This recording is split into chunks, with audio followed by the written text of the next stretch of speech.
One battle after another is truly a remarkable piece of cinema, one that is difficult to review or rank because it defies the conventions of a typical film. Anderson crafts a work with a distinctive style, unique in its writing, storytelling, and characters. With a runtime of nearly 3 hours, this movie is not for everyone.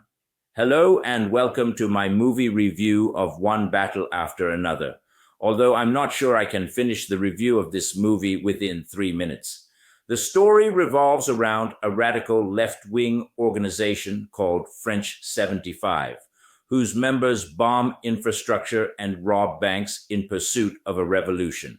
At least that is the premise established in the first act. There is little breathing room in the beginning.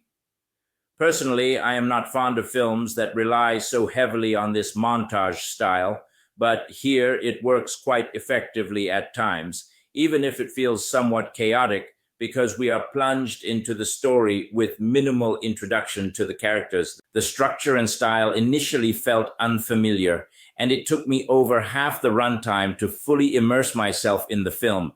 But once I did, I was completely invested, eagerly anticipating each new scene and wishing the film would not end so quickly. At the same time, the film balances this with well-placed humor, which is woven naturally into the story. It manages to be genuinely funny at times without ever undercutting the more serious or dramatic moments. Especially DiCaprio and Del Toro show their comedic skills. What I find most impressive, however, is how the film functions simultaneously as a political action thriller and a deeply personal character drama with moments of comedy. Yes, it depicts near civil war conditions, but at its core, the conflict is personal and character-driven.